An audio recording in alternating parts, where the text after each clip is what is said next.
Apocalypse, au chapitre 7, les versets 9 à 17. Apocalypse 7, versets 9 à 17. Après cela, je regardai, et voici, il y avait une grande foule que personne ne pouvait compter, de toute nation, de toute tribu, de tout peuple et de toute langue.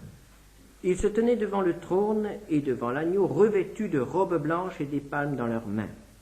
Et ils criaient d'une voix forte en disant, « Le salut est à notre Dieu qui est assis sur le trône et à l'agneau. » Et tous les anges se tenaient autour du trône et des vieillards et des 4 êtres vivants, et ils se prosternèrent sur leurs faces devant le trône, et ils adorèrent Dieu, disant, « Amen.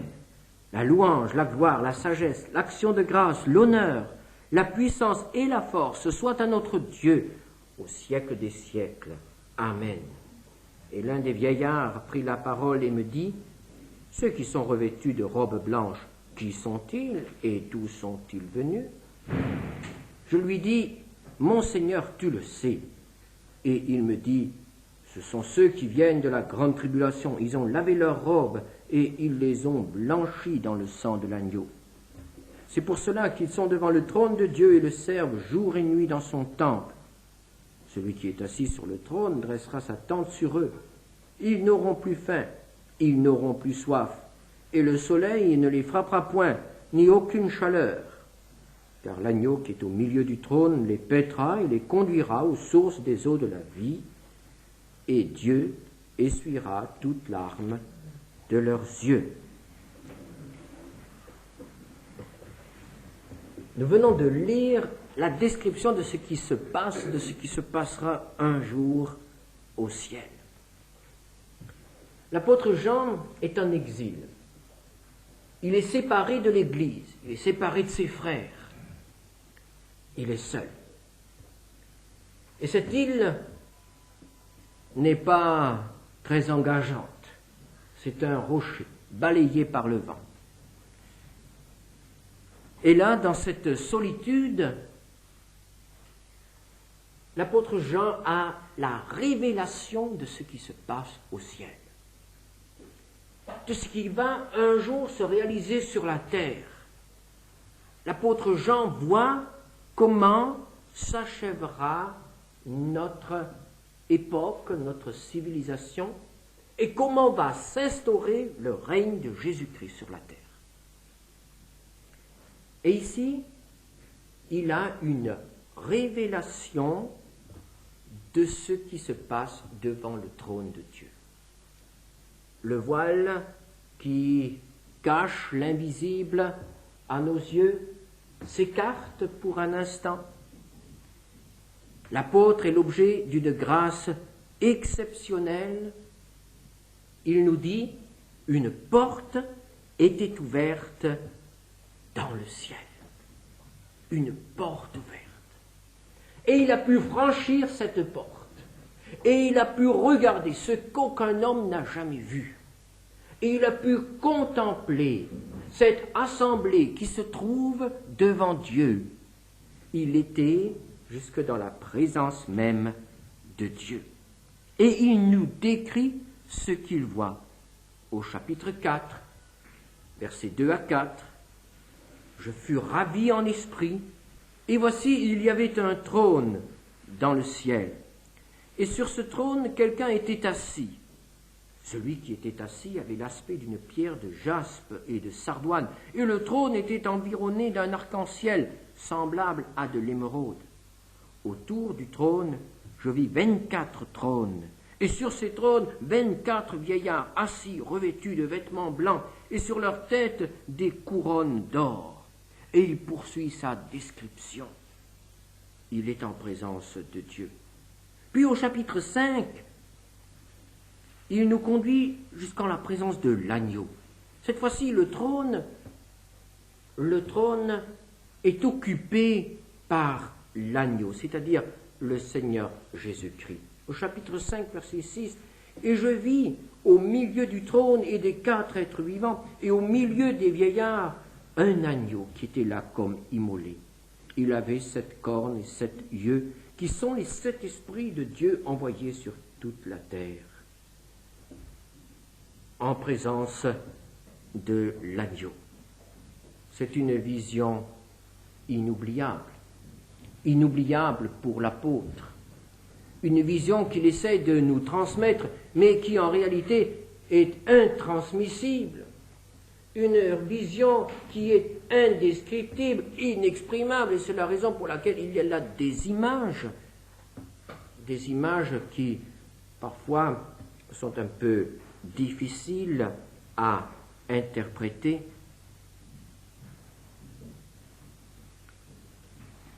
Une vision comme celle-ci marque un homme pour la vie.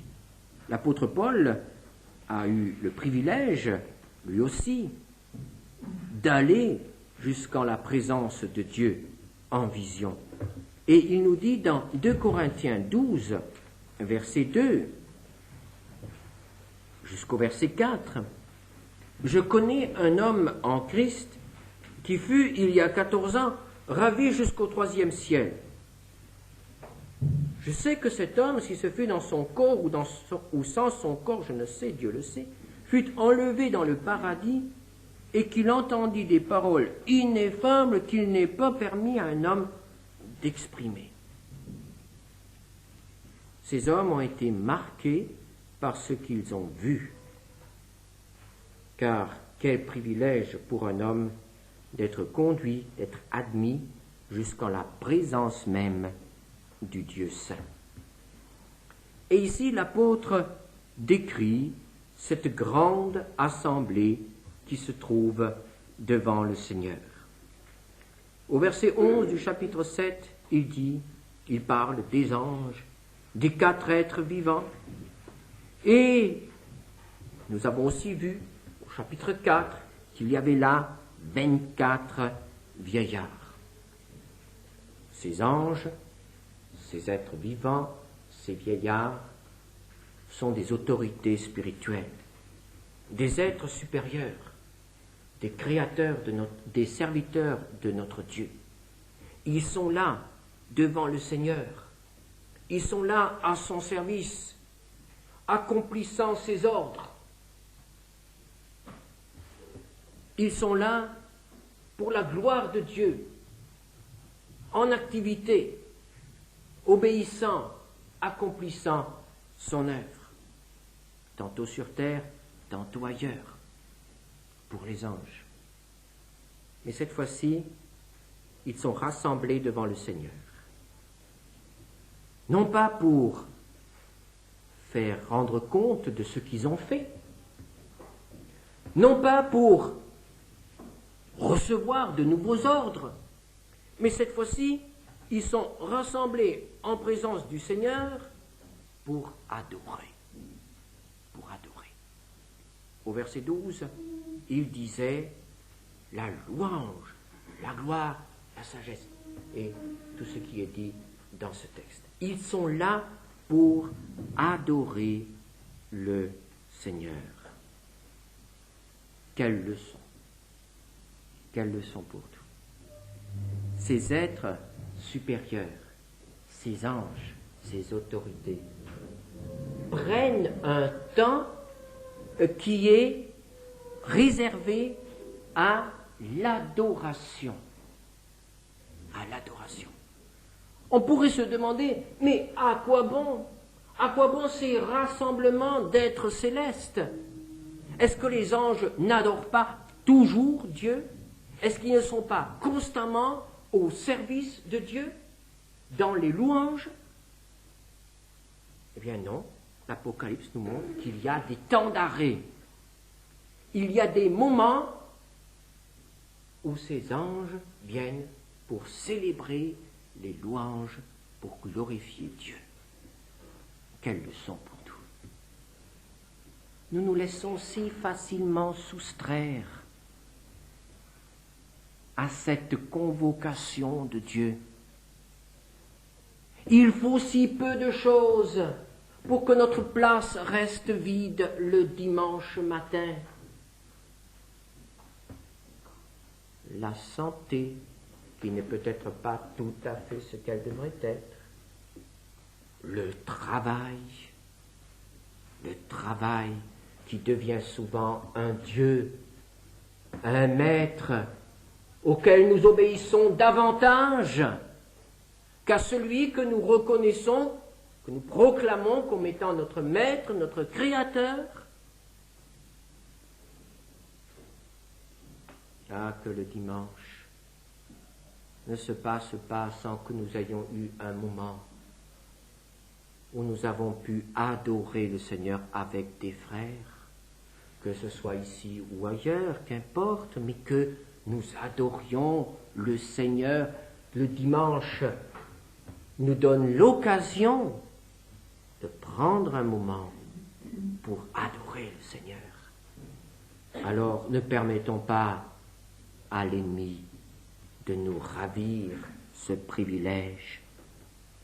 Au ciel, il y a des moments où les êtres célestes sont convoqués pour louer Dieu. Et il n'y a pas de service plus grand, il n'y a pas de travail plus urgent que de répondre à cette convocation. Convocation pour louer Dieu.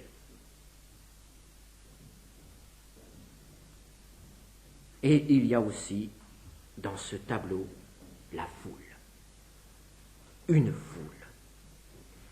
Et les anges sont réunis à cause du témoignage rendu par cette foule, au verset 10. Ils criaient d'une voix forte, « Le salut est à notre Dieu qui est assis sur le trône et à l'agneau. » Une foule. Des hommes au ciel.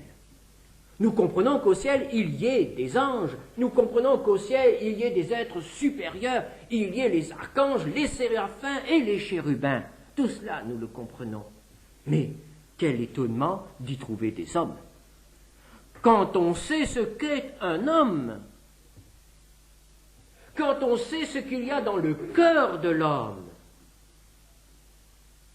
quel étonnement de trouver ces hommes-là, des hommes, dans cette assemblée d'êtres purs, irrépréhensibles, n'ayant jamais désobéi ou même eu l'intention de désobéir aux ordres du Créateur.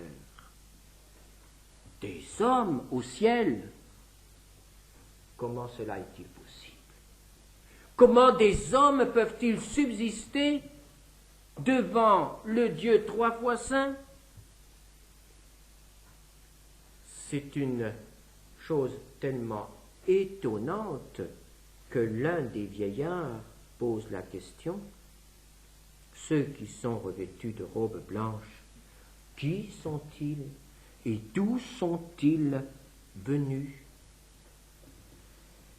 Et David, déjà auparavant, s'écriait dans le psaume 24, verset 3, « Qui pourra monter à la montagne de l'Éternel?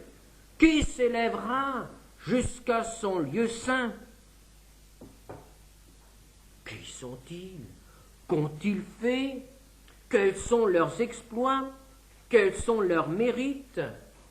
Mais quels sont donc ces hommes auquel est accordé cet immense privilège de se joindre à l'armée céleste qui adore le Seigneur et qui proclame ses louanges. Quel privilège de faire partie de cette assemblée. Mais qu'ont-ils fait? Qui sont-ils?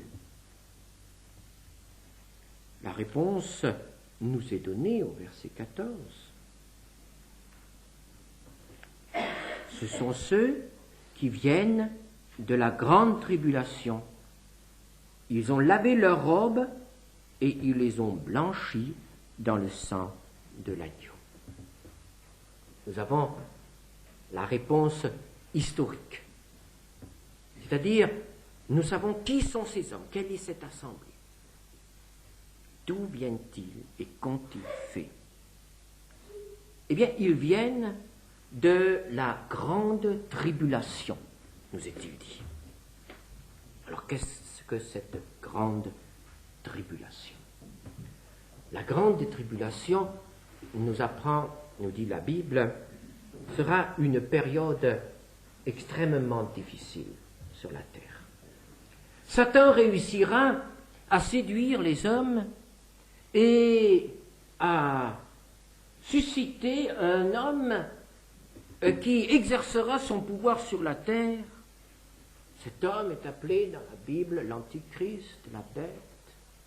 Cet homme se proclamera lui-même Dieu et se fera adorer comme s'il était Dieu, serviteur de Satan, ayant reçu de sa part les pleins pouvoirs, ayant reçu la possibilité de faire des prodiges aux yeux des hommes pour les séduire et pour les amener à le servir.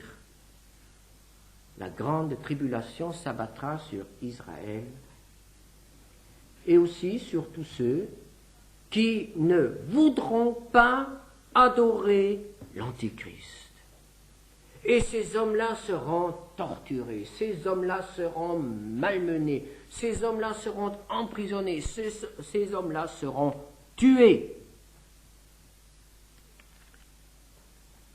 Et nous avons déjà quelques-uns de ces hommes-là au chapitre 6 de l'Apocalypse, versets 10 et 11. Et nous trouvons que leur âme est sous l'autel. Et ils crièrent d'une voix forte en disant « Jusque à quand, Maître saint et véritable, tardes-tu à juger et à tirer vengeance de notre sang sur les habitants de la terre ?» Une robe blanche fut donnée à chacun d'eux, il leur fut dit de se tenir en repos quelque temps encore, jusqu'à ce que fût complet le nombre de leurs compagnons de service et de leurs frères qui devaient être mis à mort comme eux. Nous sommes donc en présence de martyrs. Ces hommes-là n'ont pas voulu adorer la bête. Ces hommes-là n'ont pas voulu donner à l'Antichrist le nom de sauveur.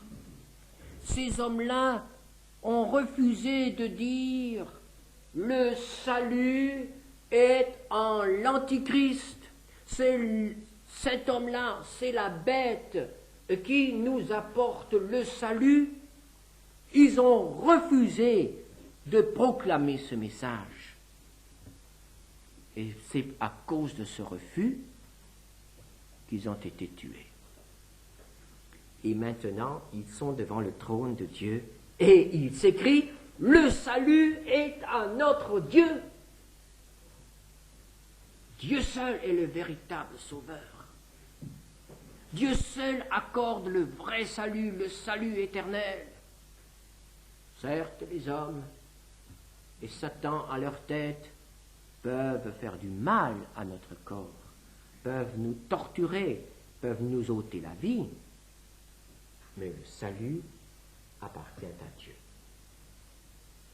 Et s'il nous a accordé le salut, nul ne pourra nous ravir.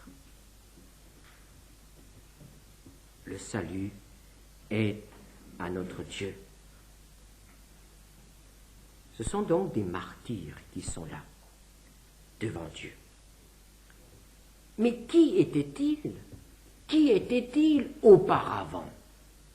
Avant de devenir des martyrs, avant d'être ces héros de la foi ou de la fidélité, mais ils étaient comme tous les hommes.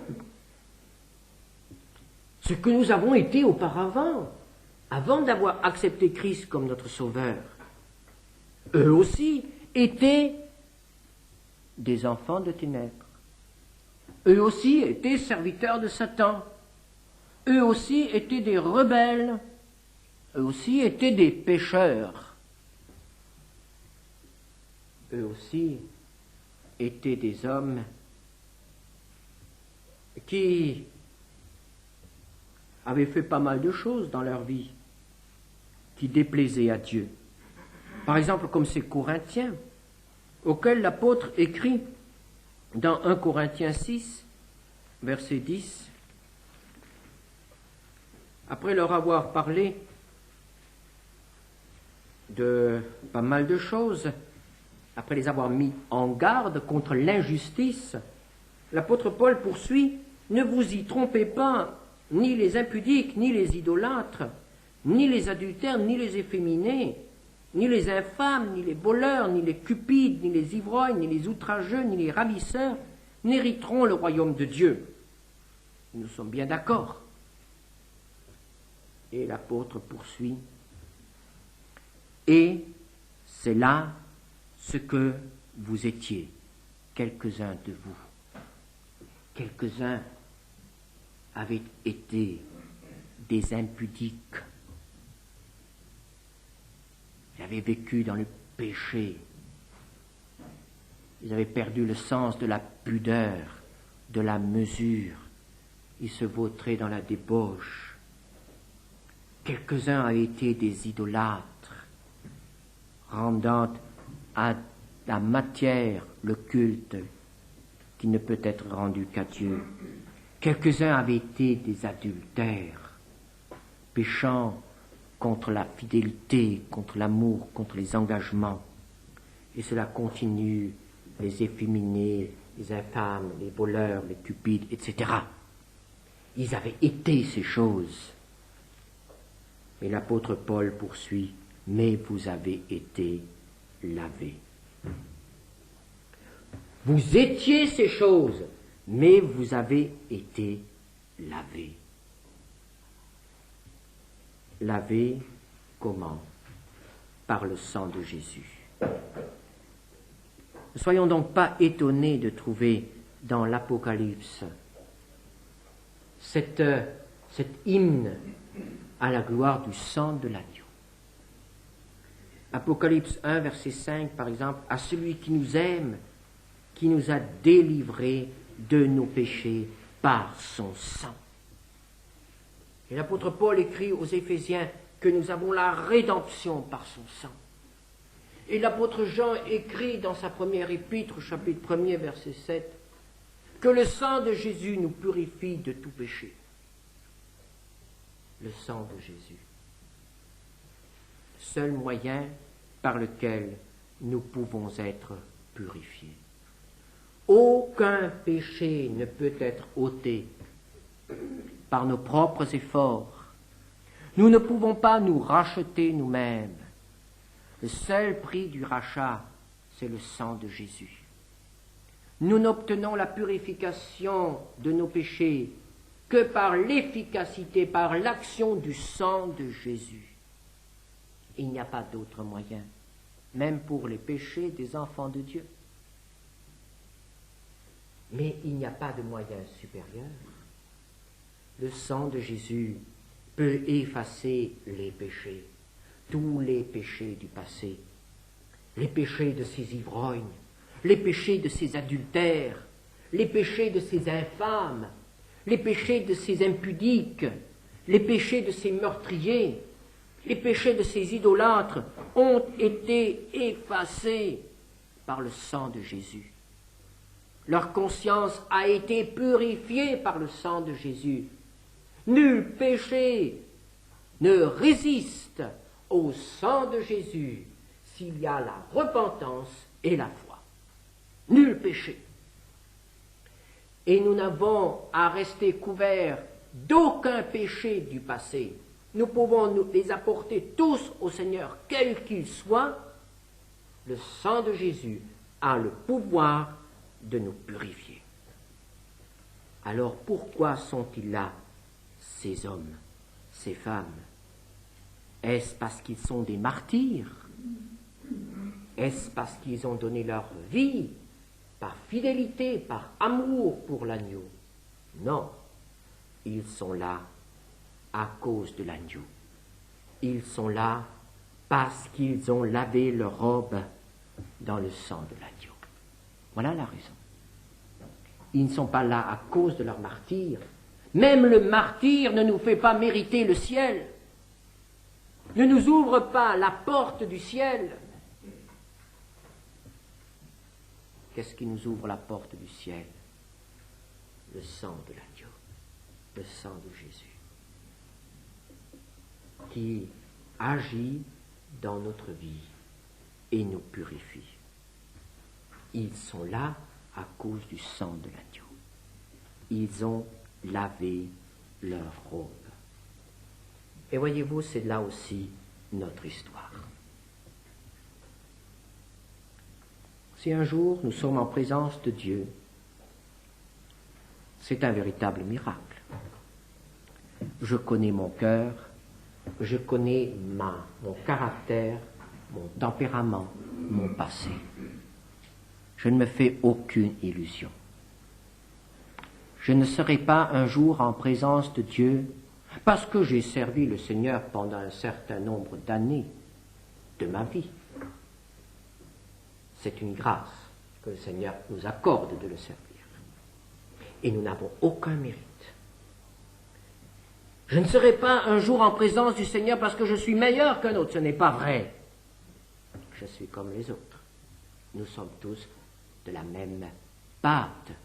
Nous sommes tous capables des mêmes choses. Pourquoi serons-nous un jour devant le Seigneur?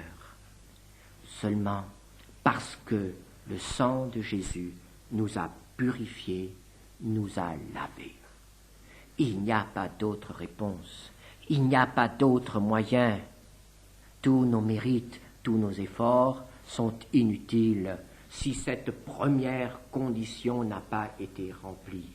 Purifié, lavé par le sang de Jésus. Nul ne peut subsister dans la présence du Dieu saint s'il n'a pas été purifié par le sang de Jésus. Au début de ce culte, j'ai dit que ce culte est un avant-goût, une préfiguration de ce qui se passera un jour. Nous voulons tous participer à la grande assemblée en présence du Seigneur, n'est-ce pas? Et le Seigneur nous donne chaque dimanche matin l'occasion de vivre déjà dans la foi et dans l'espérance ce grand rassemblement de l'Église devant son Sauveur. C'est un privilège. Mais alors, si aucun homme ne peut subsister dans le ciel en présence de Dieu sans être revêtu de la robe blanche, comment sommes-nous venus dans ce lieu ce matin? Vous me direz, ce n'est pas le ciel. C'est vrai. Vous me direz, nous ne sommes pas devant le trône de Dieu. C'est vrai aussi. Mais Jésus n'a-t-il pas promis d'être au milieu de ceux qui se réunissent en son nom? Est-il parmi nous ce matin? Oui ou non? Et celui qui est parmi nous ce matin, est-il le même que celui qui nous est décrit dans l'Apocalypse? Est-il le saint? Est-il le pur? Est-il celui qui est exigeant? Comment nous présentons-nous devant le Seigneur, à la table du Seigneur? Nos mains sont-elles pures? Nos lèvres sont-elles pures? Nos pensées sont-elles pures? Nos cœurs sont-ils purs? Nos motifs sont-ils purs? Avons-nous permis ce matin à l'adversaire de se glisser ou de glisser des pensées de critique, des pensées d'orgueil, des pensées impures peut-être même, et que nous avons amené cela avec nous jusque dans l'Église? Comment sommes-nous venus ce matin au culte? Et comment y sommes-nous restés? Parce qu'il peut arriver que nous apportions quelque chose avec nous, par inadvertance ou par négligence. Mais nous avons eu le temps. Le culte se déroule de manière à ce que les cantiques, les prières, la lecture de la parole de Dieu, le moment d'adoration, tout cela précède le moment où nous partageons le pain et la coupe. Tout cela devrait nous donner du temps pour nous réajuster, pour permettre à Dieu de nous purifier. Comment sommes-nous en présence du Seigneur ce matin? Combien de chrétiens bien intentionnés se rendent coupables envers la sainteté de Dieu parce qu'ils se présentent au culte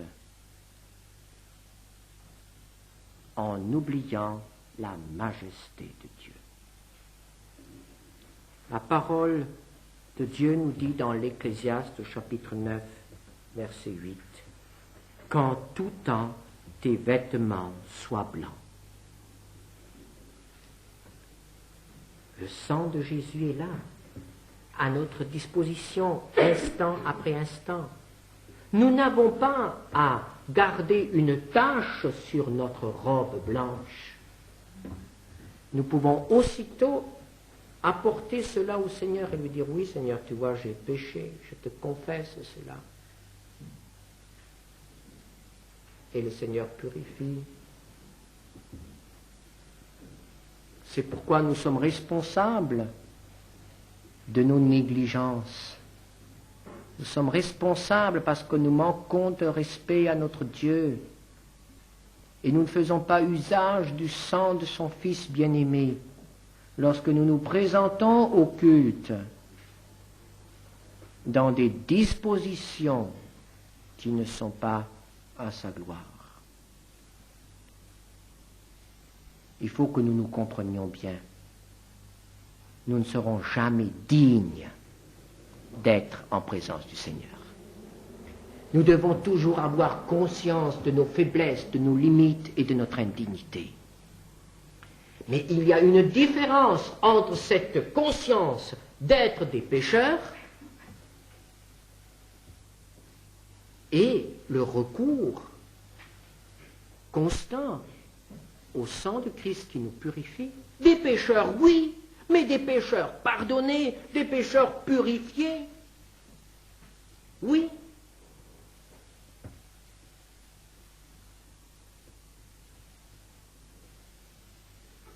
Qu'au cours de cette nouvelle année d'activité,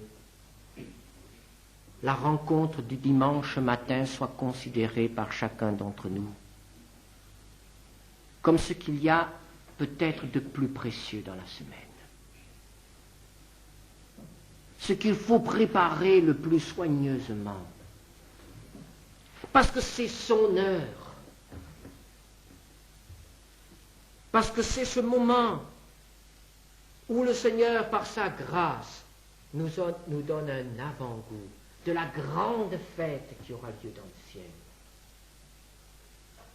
Oh, que le Seigneur ne soit pas obligé de nous dire, comme ce maître dans la parabole des noces, devait dire à un homme qui était là, attablé parmi tous les autres,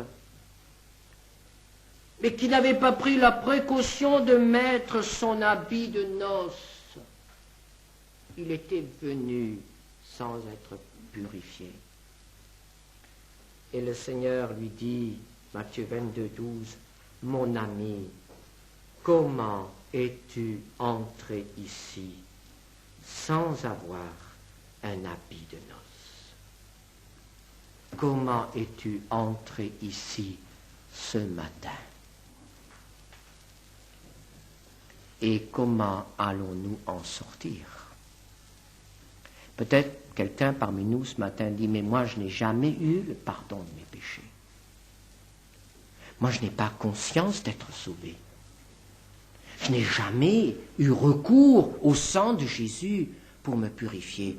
Mais alors, je ne pourrai pas subsister devant le Dieu trois fois saint. C'est vrai, c'est vrai. Et votre place n'est pas dans cette assemblée décrite par l'Apocalypse. Votre place est devant le trône du juge au moment du jugement dernier, où chaque homme doit rendre compte de ses péchés. Là est votre place, si vous ne changez pas. Parce que le Seigneur ne veut pas vous juger, le Seigneur ne veut pas vous condamner, le Seigneur vous aime. Et ce matin, le Seigneur vous offre la possibilité de changer de camp. Ce matin, le Seigneur vous offre la possibilité de laver votre conscience, d'être délivré de votre passé, quel qu'il soit, et de sortir de ce lieu avec un cœur nouveau.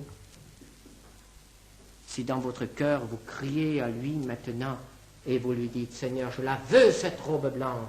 Seigneur, je te demande pardon pour mes péchés et pour mon passé. Je t'apporte ma vie, qu'elle t'appartienne. » Le Seigneur répond à ce cri. Il n'attend que cela pour faire de vous un être nouveau et pour vous donner le privilège de commencer une nouvelle existence. Et comme nos enfants se sont réjouis cette semaine d'ouvrir des livres neufs, d'écrire leurs premières lettres sur un cahier propre, de même, il peut vous donner, quel que soit votre âge, la joie d'écrire aujourd'hui les premiers mots d'un nouveau cahier. Un cahier qui restera propre et qui ne sera pas aussitôt taché, parce que vous saurez comment le garder propre. Une vie propre, voilà ce que le Seigneur nous offre. Mais pas de négligence, surtout. Que le Seigneur ne soit pas obligé de dire « Mon ami, comment es-tu entré ici ?» Que vous fassiez partie de cette assemblée décrite dans l'Apocalypse, revêtue de robes blanches. Ils ont lavé leurs robes. Quel privilège, quelle grâce.